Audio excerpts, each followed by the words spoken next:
autoinducer molecule. So here we have an operon system. That operon system now describes us how this autoinducer 2 system can be placed together along with the autoinducer 1 system, because in a real time the autoinducer 2 and autoinducer 1 both system is carried out in the same place. So you need to have different sets of genes. Those genes, in case of Salmonella and E. coli, this whole thing is studied in detail, and you can see different sets of genes are out there to interact or counteract with all this kind of system, because AL2 molecules can be present in many different types of bacterial strains, but AI1 or autoinducer 1 is present in very few bacteria, because this is very specific. So in the AI1 system or autoinducer AI2 system or autoinducer 2 system molecule, in case of Salmonella, they have a genetic sequence like that. There are huge genetic sequence, but we just take some of those genes which we'll discuss in detail in this picture. So there is A, C, D, B. So these are the 4 genes that are very important in this case to carry on the signal. We have seen the autoinducer 2 pathway in case of Vibrio harvey. Now let's see for the Salmonella. They are really relatively similar, as we can see here. So here it is. This is the product of gene LSRB, and it will make the molecule which binds with this pentameric ring. As this pentameric ring suggests us that what is this? This is the autoinducer molecule, autoinducer 2 molecule.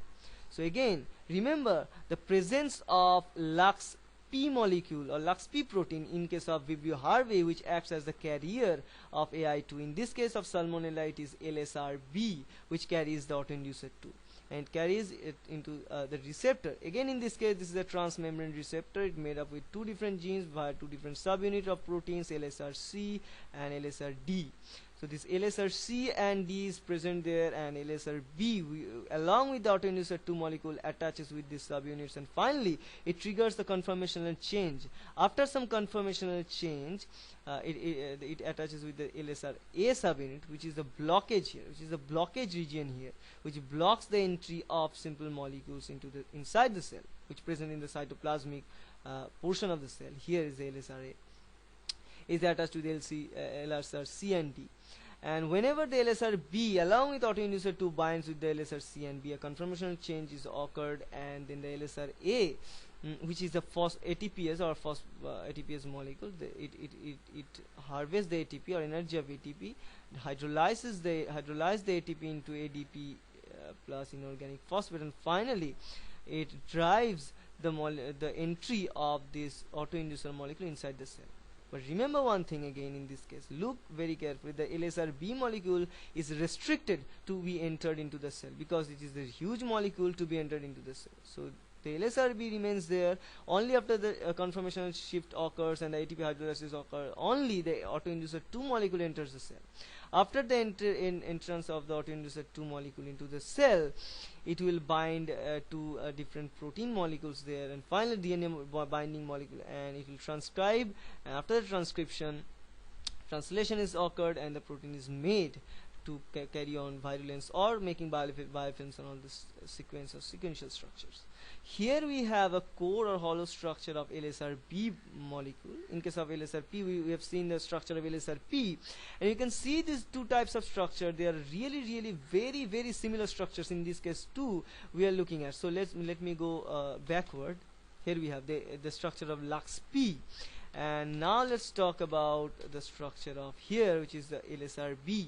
The Lux P molecule both and LSRB molecule, the structure are similar in many ways. That it is also made up with the alpha helices, and some beta sheets are there in this case, and in this case the pocket is slightly large, but still the basic idea is the same. It is making a core, and in the core region there is a small pocket, and this small pocket we can see here in the small pocket the autoinducer 2 molecule can bind.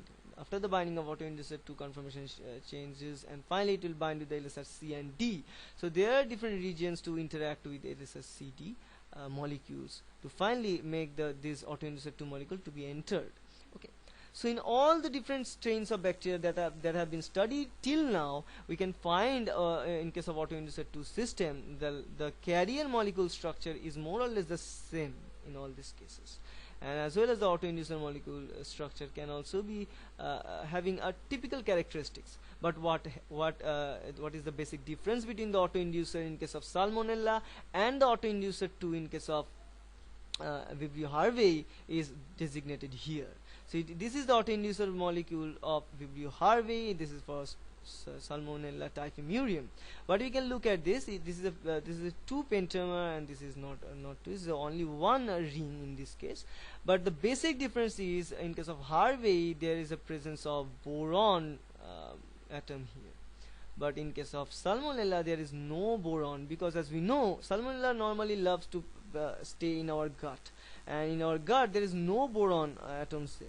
So there are lots of different atoms but not the borons. That's why they are lacking the boron atom in their in a place of their ring structure. And another difference what I have designated earlier is that here is the oxygen is, and the hydroxyl is here, and the methyl group is here. But in this case what we are looking at, methyl is in the top and hydroxyl is in the horizontal line. So this is another difference. And most of the bacteria which are studied, maybe their structure are different, but these are the things that are conserved. In case of in case of those marine bacteria, we can find this boron, and also the orientation of methyl and hydroxyl group are different than the Salmonella and E. coli.